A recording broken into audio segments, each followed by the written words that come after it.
glórias a Deus.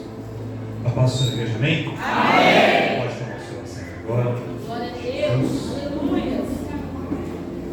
E abra comigo a sua Bíblia, no Evangelho de Jesus, escrito por João. Evangelho de Jesus, escrito por São João, capítulo de número 5. Vamos ler um texto bem conhecido. Evangelho de Jesus, escrito por João, capítulo de número 5.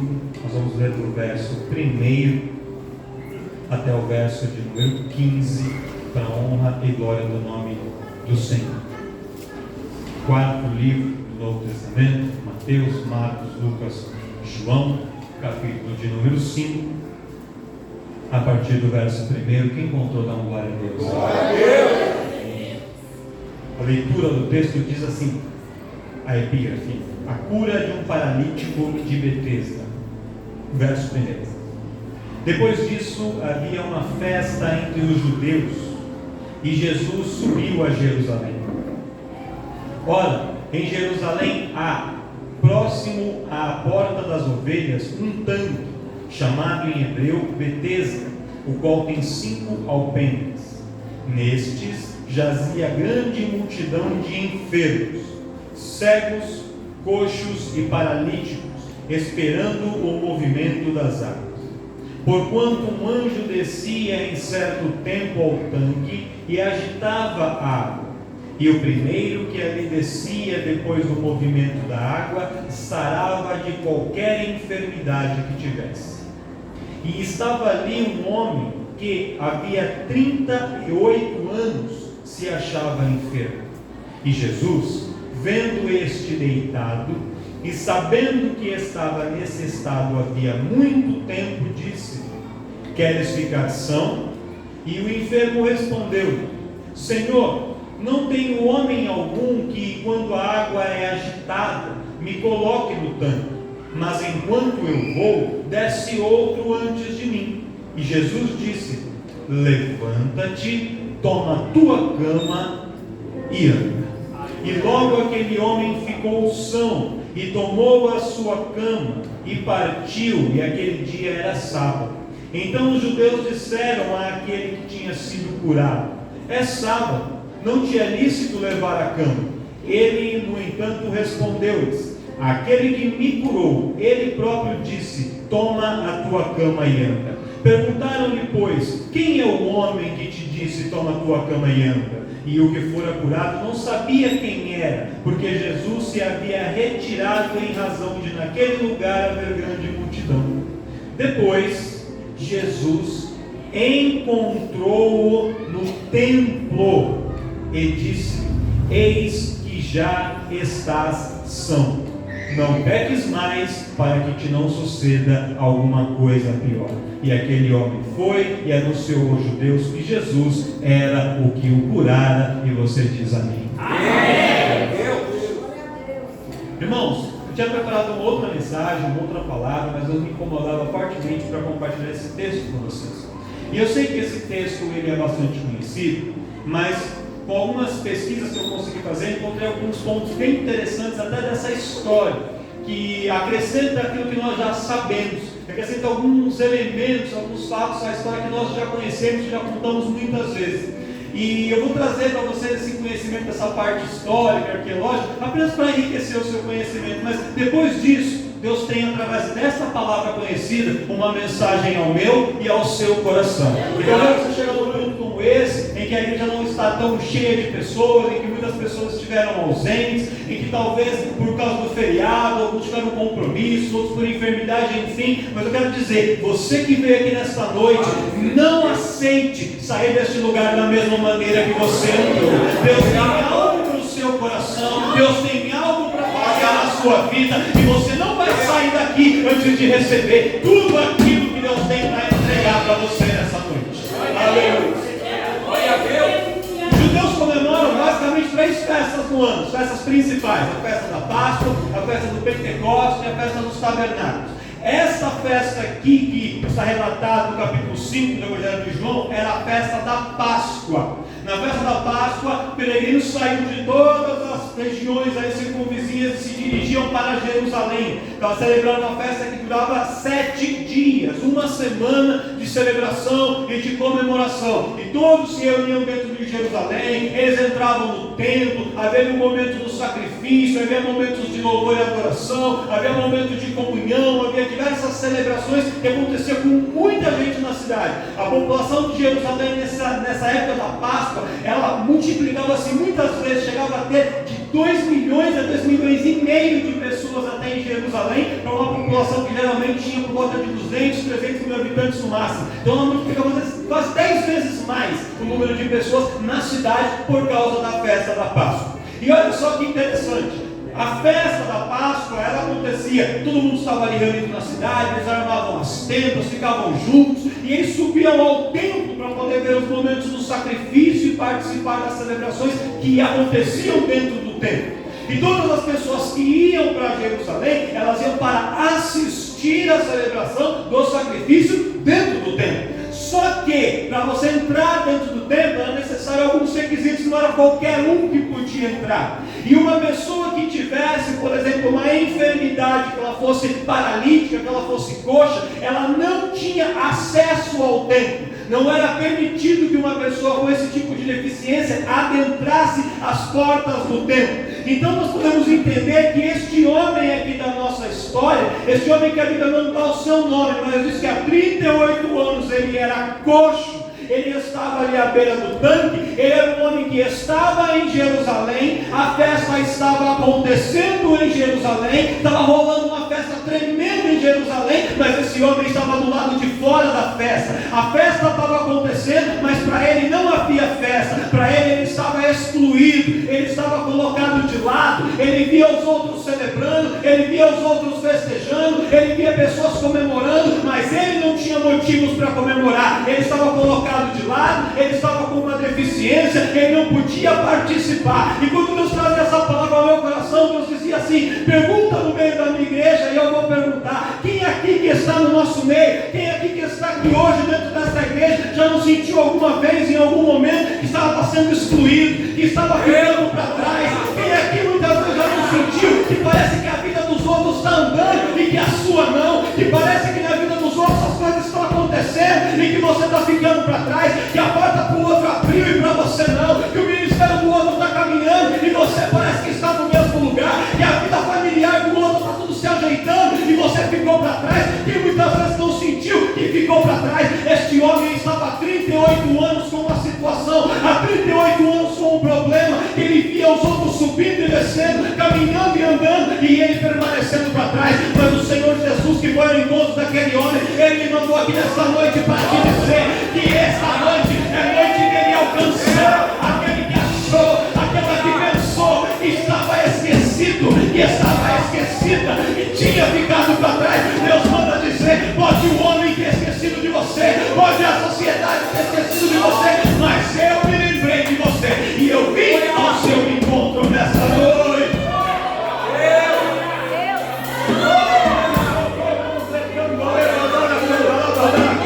Jesus está tendo um encontro daqueles que estavam esquecidos, daquelas que estavam ficando para trás. Jesus está vindo especialmente ao seu encontro nessa noite.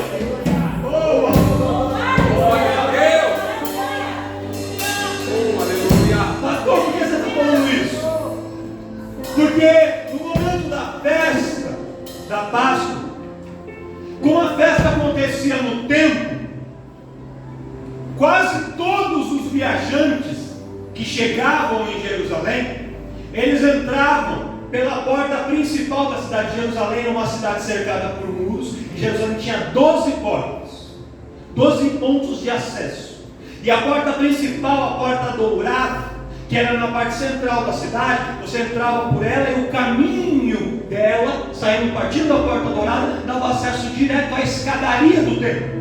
Aí a pessoa chegava na escadaria do templo, Havia 15 degraus que a pessoa subia, a pessoa ia subindo os degraus, e quando ela chegava ali no alto, ela tinha acesso, poderia passar pelo pórtico do templo, entrar no átrio principal, e depois chegar até o lugar santo, onde havia ali a celebração e a adoração. Então todo mundo ia pela porta principal, todo mundo ia pelo caminho normal, pelo caminho comum. Só que Jesus, quando ele sobe até Jerusalém, naquela festa da Páscoa, ele não entra pela porta dourada, a porta principal. Jesus dá a volta na cidade, e ele vai por uma parte de trás da cidade, e ele entra por uma outra porta, uma porta que ficava nos fundos, uma porta pequena, uma porta estreita, uma porta escondida, uma porta que quase ninguém via, era uma porta desprezada, chamada Porta das Ovelhas, e foi por esta porta que Jesus entrou. E sabe por que ele entrou por ali? Para mostrar para mim e para você, que aquela porta que as pessoas desprezam, Deus vai usar esta porta pequena para fazer a diferença na tua vida. Às vezes quando Deus abre uma porta para a gente, a gente olha e fala assim: ah, mas essa igreja é pequena, mas é nessa porta pequena que Deus vai fazer grandes coisas. Deus abre uma porta para aquela empresa,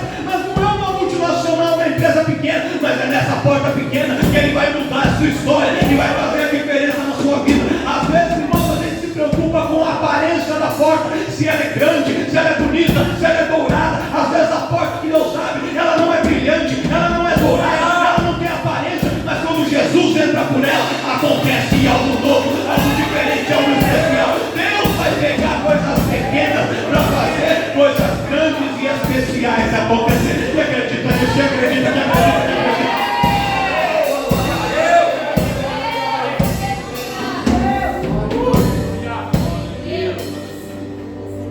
A porta das ovelhas era uma porta menor, mais baixinha, estreitinha, porque ela foi concebida, ela foi criada exatamente para que as pessoas que vinham de fora de Jerusalém para as festividades, ou para acessar o mercado de comércio de animais, quando eles vinham com as ovelhas, eles entravam com as ovelhas por essa porta. E entrando pela porta das ovelhas, eles seguiam por uma espécie de túnel, um caminho estreitinho, e este caminho desembocava em um local chamado Tanque de Betesda. E esse Tanque de Betesda era uma espécie de uma piscina natural. Era um complexo com 5 torres, 5 alpendres e 2 piscinas, uma interligada ali na outra. E era uma piscina muito grande, não era pequena. Alguns historiadores estimam que ela tinha 66 metros por 66, era quase 5.000 metros. Era uma piscina enorme, era uma piscina gigante, de águas correntes o tempo todo. E aí é que é interessante, porque os viajantes vinham, então eles vinham ali pelo deserto, pelos montes, pelos campos, junto com as ovelhas. Eles traziam as ovelhas para serem oferecidas como sacrifício no momento da Páscoa, para libação de sacrifício, para poder arrependimento de pecados, uma oferta de gratidão ao Senhor. Traziam os animais. Só que a ovelha não podia entrar no templo suja, de terra, suja de lama, com a pelagem toda suja, cheia de pó. Então o que eles faziam? Eles entravam pela porta das ovelhas, passavam pelo tanque de Betesda, chegavam lá, o tanque estava cheio de água, eles banhavam as ovelhas, lavavam ali a pelagem das ovelhas, deixavam a ovelha limpinha, a ovelha branquinha, a ovelha purificada, e depois saía com a ovelha limpinha de lá, para subir até o templo, para ali poder oferecer a ovelha como sacrifício. Então eles tinham que passar pelo tanque para poder limpar a ovelha. O tanque era um local de passagem para a purificação das ovelhas. E o próprio viajante que passava por ali já estava também na água, já se limpava, já se lavava, e ele seguiu por ali. O tanque de Betesda, a porta das ovelhas, foi criado por esse propósito originalmente. Este era o propósito original. Só que o tempo foi passando, pastor, e olha que interessante. Nosso adversário, o nosso inimigo, ele é especialista em pegar as coisas que Deus cria e ele mudar, ele distorcer, ele manipular para transformar aquilo que foi feito para o bem e usar aquilo para o mal. Ele é especialista em distorcer as coisas, em tirar a essência das coisas. E olha só o que os estudos arqueológicos nos mostram, que naquele lugar do tanque de Betesda, na época de Jesus, ele já não era utilizado para a lavagem das ovelhas. Por quê? Veja só. Naquele momento da história, Israel havia sido conquistado pelo Império Romano. E o Império Romano era quem dominava Israel. Então eles ocupavam a cidade com os seus soldados, os legionários romanos, que ficavam ali para fazer a guarda, para evitar que houvesse alguma revolta, alguma guerra, alguma confusão. Eles estavam.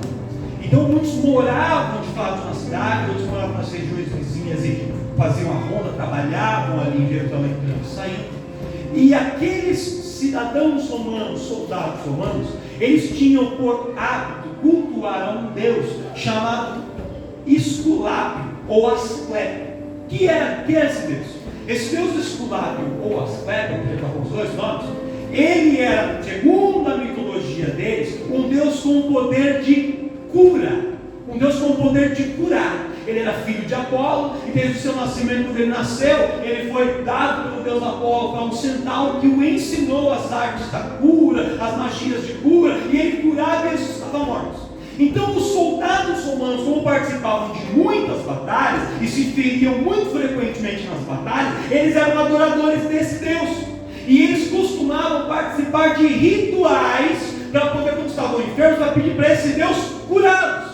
E como é que eram os rituais de cura desse deus? Havia dois tipos.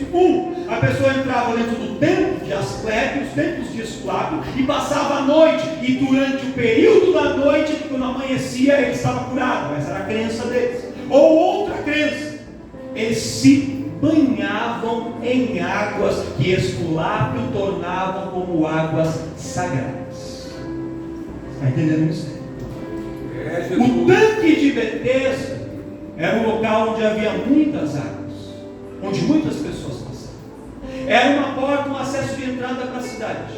E diz a história que cidadãos legionários romanos começam a ocupar, tomar aquele lugar como posse, e começam a celebrar ali rituais a Asclépio e a Esculápio.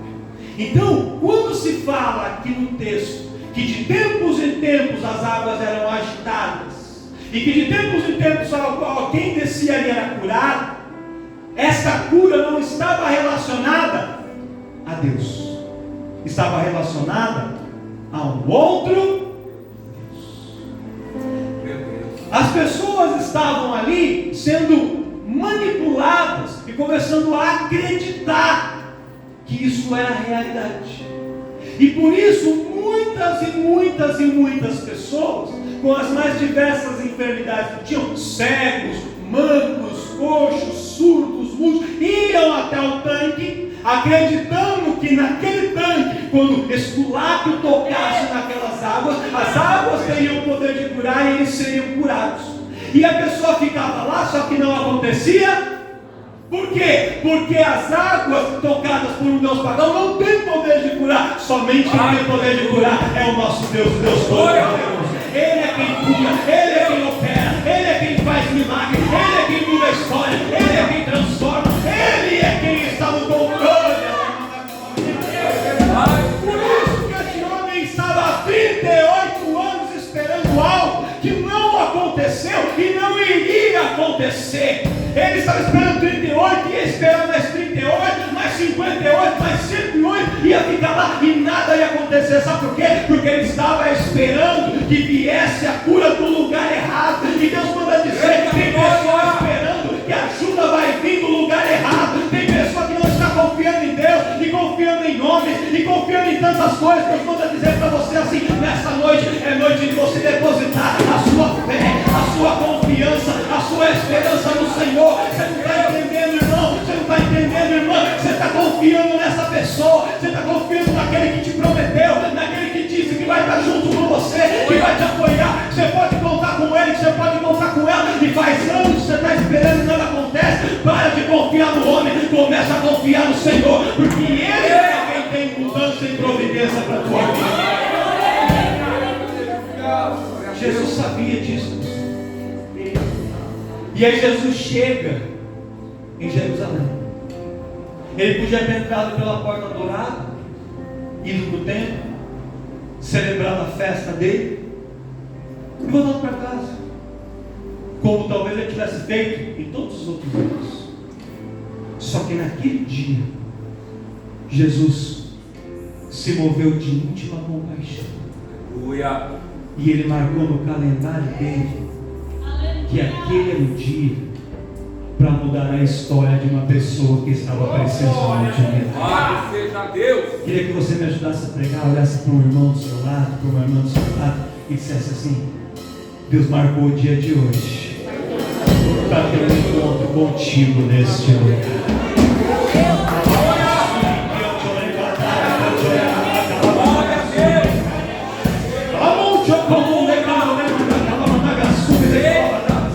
Hoje, porque vocês são mais um culto, uma peça bonitinha das crianças, um cafezinho no final, um coraçãozinho bonitinho, uma palavra pregar, você ia para casa e da mesma forma que você entrou louco e ia sair manco, entrou triste e ia sair triste, mas Deus falou assim: não vai ser assim. Hoje vai ter mudança, hoje vai ter transformação. Hoje eu marquei um encontro para fazer algo diferente acontecer. Pastor, mas eu já venho aqui há 1 ano, há 2 anos, há 5 anos e não vi nada. Mas hoje ele tem mudança e ele tem transformação. Aquele homem esperou 38 anos, estava esperando uma pessoa errada, estava esperando um lugar errado. Quando ele declarou na gastume e teve um encontro com Jesus, o milagre começou a acontecer. Glória a Deus.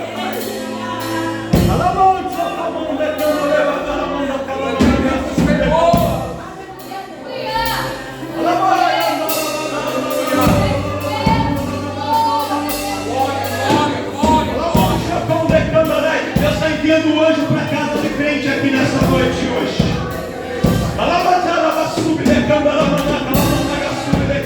Tem pessoas clamando por filhos, clamando por parentes, dizendo assim: Senhor, até quando a situação vai permanecer dessa maneira? Deus fala: hoje eu estou enviando um anjo lá e eu vou fazer um milagre lá. Hoje, é noite de mudança e transformação. Eu marquei esta data de maneira especial para 2 datas especiais acontecerem aqui. Alava, subir, descansando, irmãos, eu vou decantando.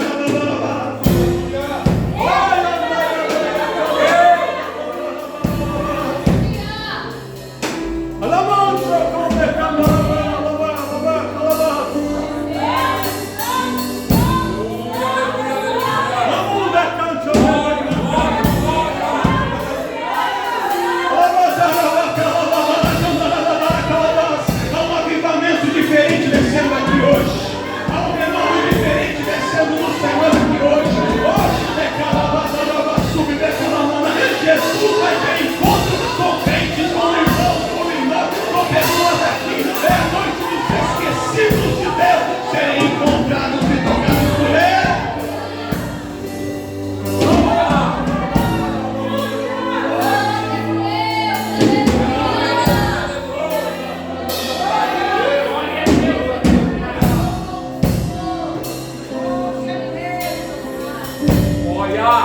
Jesus vem por caminhos que a gente não espera. Jesus usa pessoas que a gente não espera. Jesus faz através de situações que a gente nunca imaginou, para mostrar que o controle está nas mãos dele. A gente traça um plano, vai ser assim, vai ser assim, vai ser tal dia. Deus vai lá, mexe em tudo, confunde tudo, faz do jeito dele, no tempo dele, na forma dele, para mostrar que Ele é quem tem o poder e o controle.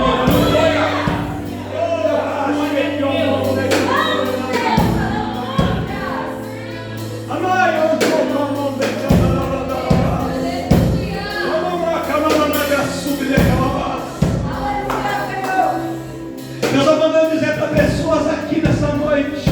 Eu vejo como um calendário, aqueles calendários antigos que tem folhinha, uma folhinha para cada dia. E eu vi o dia de hoje, e eu quando vi uma mão, ela arrancava um bolo, um bloco de folhas, assim, Deus, o que é isso? Deus manda dizer assim: tem pessoa que está guardando a bênção e achando que vai acontecer no final do ano, ou é no meio do ano que vem, ou é no outro, mas eu estou abreviando os dias, eu estou acelerando o resultado, eu estou acelerando o tempo, porque eu vou surpreender. O que você acha que vai demorar para acontecer, vai chegar logo na tua mão, e o nome do Senhor vai ser glorificado, e você vai se lembrar do dia de hoje, você vai se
esperando que no momento em que as águas agitassem, elas pudessem ser as primeiras a entrar para receber a cura.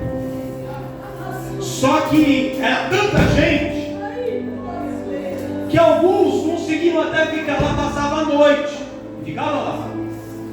Só que tinha pessoas que tinham um melhor poder aquisitivo, tinham mais dinheiro, e elas contratavam como funcionários, pagavam para pessoas para quê? Para guardar o lugar delas ali na beiradinha do tanque.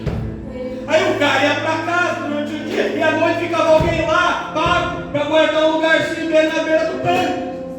E aquele mesmo servo ficava do lado, para se as águas fossem agitadas, ele pudesse ajudar a empurrar aquela pessoa o quanto antes, para que ele seja o primeiro a entrar. O homem da nossa história provavelmente não tinha dinheiro para contratar ninguém para guardar lugar para ele. Não tinha ninguém para ajudar a empurrá-lo para dentro do tanque. Ele talvez não tivesse condição financeira de ter alguém para ajudar. E quando as pessoas entraram aqui hoje, dizendo assim: pastor, as coisas não acontecem na minha vida porque eu não tenho condição financeira. Como é que eu vou fazer uma faculdade? Eu não tenho condição financeira para isso. Como que eu vou ter o meu carro? Eu não tenho condição financeira para isso. Como, pastor, que eu vou sair do aluguel, eu vou ter minha casa? Olha a minha condição, eu não tenho condição, eu não tenho quem me ajude, eu não tenho uma reserva, eu não tenho nada. Mas você tem o dono do ouro e da prata que está contigo. E mesmo você fala, que você olhe para a sua situação e em você não encontre nada, pode não ter nada em você, mas aquele que te chamou, que te escolheu, que te separou, que te encontrou contigo nessa noite, ele é quem supre, ele é quem te encontra, ele é quem é o seu provedor. Oh, beijo,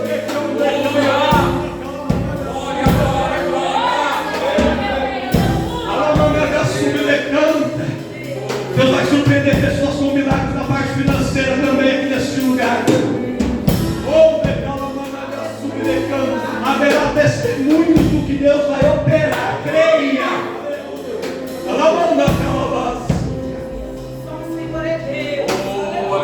E aquele homem achava que não tinha condições de receber, que não seria possível para ele, porque ninguém ajudava ele. E aí quando Jesus o encontra, Jesus podia ter ido para a festa, Jesus podia ter seguido o caminho dele normal, deixar daquele homem que já estava esquecido há 38 anos, que ficasse 39, que ficasse 40, que ficasse 50. Mas Deus sabe até que ponto você suporta o processo que você está passando. Tem pessoa que fala assim: pastor, meu processo está muito longo, eu não suporto mais. Suporta sim. Aleluia. Você consegue olhar para alguém e dizer assim: você é mais forte do que você imagina que é. A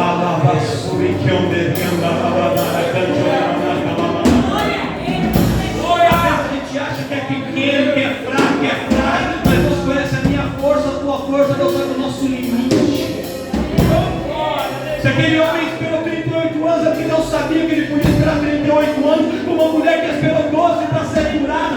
Deus sabia que ela podia suportar aquele tempo, e Deus não vai te fazer aguentar, ou esperar, ou suportar mais do que você é capaz de suportar. Ah, pastor, mas a perseguição está grande, mas Ele está te fortalecendo em meio a essa perseguição. Ele está te fortalecendo como vaso, como homem, como mulher. Ele está te fazendo crescer espiritualmente. Ele está te dando robustez. Ele está te dando musculatura espiritual. Você vai ver que quando esse processo acabar, você não vai ter perdido tempo, você vai ter ganhado experiência, sabedoria, entendimento, graças ao sonho do Senhor. Quando esse processo acabar, você vai ver que você saiu desse processo maior, mais forte do que quando começou. Você não sai só com uma bênção, mas você sai transformado, renovado, diferente pelo poder do nosso Senhor.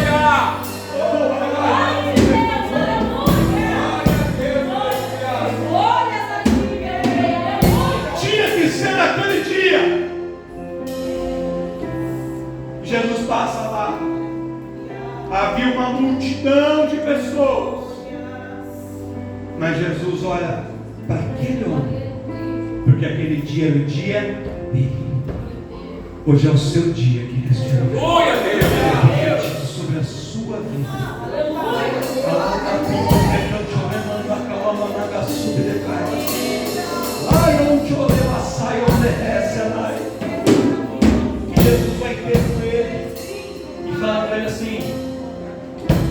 quer ser curado.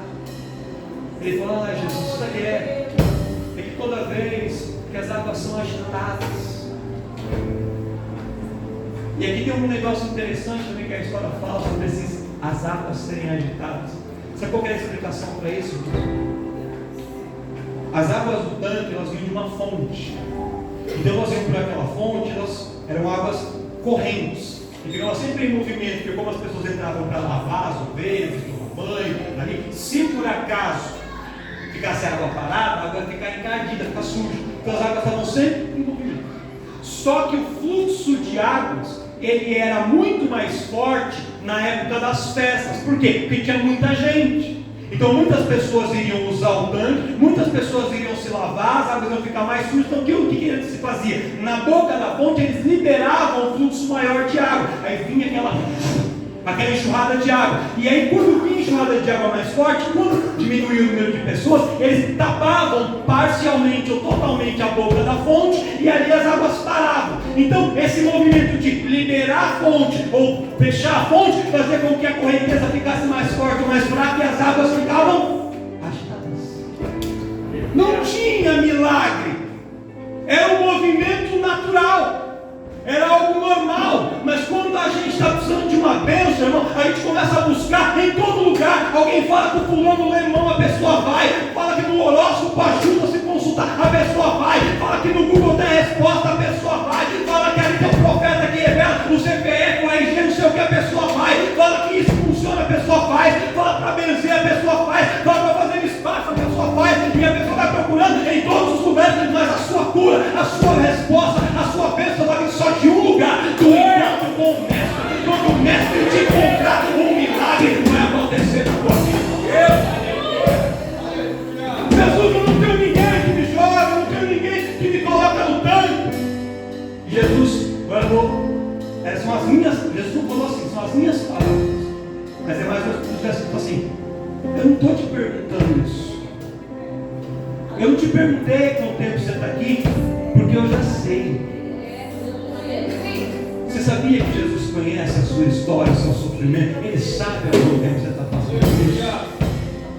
Você sabia que Jesus conhece a sua situação? Ele sabe se você está sozinho, se você foi excluído, excluída, se tem pessoas te perseguindo, se levantaram um falso testemunho. Se Ele conhece a sua história. Glória a Deus. Ele não está te perguntando um relato do que aconteceu, porque Ele já sabe. O que ele está te perguntando hoje é: você vai sair do mesmo jeito que você entrou? Espírito Santo da glória. Ou você vai sair daqui diferente disso? Você vai sair em cima de uma cama com alguém te carregando, te levando para lá e para cá, alguma pessoa te transportando de um lado para o outro? Ou você vai sair daqui andando, pulando, saltando, festejando, comemorando, celebrando a presença de Deus? Você vai sair daqui como alguém dependente dos outros, ou vai sair daqui caminhando com as suas próprias pernas, dependendo somente do Senhor nessa noite? Simples assim. E eu vou encerrar agora. Glória a Deus. Eu só estou te perguntando na história. Só te dou uma hora. Levanta, toma a tua cama e anda. São 3 ordens. Primeiro,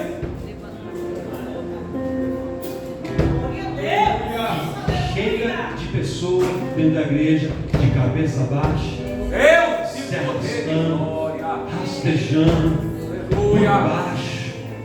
Deus fala para você se levantar nessa noite. Deus te dá uma ordem para você se levantar. O tempo de humilhação, o tempo de estar por baixo, o tempo dos outros estarem pisando em você, esse tempo acabou, porque é tempo de se levantar na presença de Deus. Depois de se levantar, você vai ficar de pé e vai tomar a cama, porque a cama era aquilo que as pessoas usavam para te controlar. A ferramenta que as pessoas usavam para poder te levar para lá ou te levar para cá, você até achava que era algo para te ajudar, mas não era algo que estava te ajudando, pelo contrário, era algo que estava empatando, paralisando a sua vida. Jesus. Não sei se vocês conhecem aquela historinha, uma historinha que conta que um sábio vai com um discípulo na casa, estão passando ali peregrinando, numa viagem, eles param na casa de uma família. Era uma família muito pobre, uma casa muito pobre. E aí aquela família recebe eles, fala assim: olha, desculpa, a gente não tem muito para fazer por vocês, porque a gente é muito pobre, a gente só tem uma vaquinha, a gente só tem essa vaquinha. Então essa vaquinha dá um pouquinho de leite, a gente pega esse pouquinho de leite, faz um queijo, e a gente come metade do queijo, vende a outra metade, e a gente vive disso, porque a gente só tem uma vaquinha. Aí aquele sábio passa ali à noite com o discípulo e tal, no dia seguinte eles vão embora. Quando eles saem, o sábio fala assim para o discípulo: vai lá e empurra a vaquinha do precipício. Aí o discípulo fala assim: mas como que eu vou empurrar a vaquinha? É a única coisa que eles têm. O sábio fala: empurra a vaquinha do precipício. Aí o menino vai lá, contra gosto e má vontade, vai lá, empurra a vaquinha morre. Eles vão embora. E o menino vai guardando aquilo. E ele fica triste, ele fica até com raiva do sábio, fala: esse homem que ele ser sábio, olha que malvado, ele matou a única vaquinha dessa família, meu Deus. O tempo passa. 5 anos depois, passando o ciclo da viagem, eles passam pelo mesmo lugar. Quando eles chegam ali, não era mais uma casinha pobre, era uma baita de uma casa bonita, uma fazenda grande, um monte de animais, carros na garagem, uma casa grande, uma fazenda próspera. Aí ele pensou: acho que deve ter vendido o lugar. Quando eles chegam lá, eram as mesmas pessoas, mas diferentes, bem vestidos, com aqueles dentão branco assim, parece que colocou um mentex na boca assim, aquele dentão, um óculos, um relojão, celular iPhone 15, 16, tênis legal no pé. Ele olha e fala assim: meu Deus, é a mesma pessoa. Aí chega e pergunta: o que aconteceu? Eu falei assim: olha, por muitos anos a gente só tinha uma vaquinha, e a gente vivia disso. Um dia, a gente não sabe como, a vaquinha morreu. E quando a vaquinha morreu, a gente teve que encontrar outras formas de sobreviver e de lutar para a vida. A gente saiu do comodismo de se apoiar em uma vaquinha e foi procurar outras formas. E a partir daí, as portas se abriram e a gente começou a conquistar muitas coisas. Às vezes, irmão, a sua cama e a sua vaquinha é algo que está ali parado. E você acha: ah, mas se me tira isso. Às vezes Deus fala assim: tira isso do caminho, tira isso de baixo, não se apoie mais nisso, porque você tem que aprender a se apoiar no Senhor. Às vezes Deus fecha uma porta, e daquela porta que você acha que o fechamento dá o seu fim, é na verdade um recomeço, para Deus fazer dele uma nova situação, algo novo sobre a tua vida. E é assim que Deus trabalha, é assim que Deus faz. Pega a tua cama, não fique mais apoiado sobre a cama, coloca a cama agora, é você quem carrega a cama, e não a cama quem carrega você, é a cama quem depende de você, e não você quem depende dela. E agora, anda, caminha, porque se você estava parado, não é mais tempo de ficar parado. Deus te mandou se levantar, mandou você tirar o apoio das situações, para que a sua vida volte a caminhar, volte a andar e volte a viver prosperidade. E aí, sabe como termina essa história? Jesus vai lá para o templo. Sabe quem ele encontra no templo? O homem que por 38 anos não podia entrar. Aquele que por tanto tempo foi excluído, depois do encontro com Jesus, foi restaurado. Sabe o que Deus manda te dizer? Você vai entrar em lugares que você nunca entrou. Você vai viver experiências que você nunca viveu. Você vai estar no meio de pessoas que você nunca esteve, porque o encontro com Jesus muda a sua história. Quem acredita nisso? Se coloca de pé, aplaude a Ele, se prepara para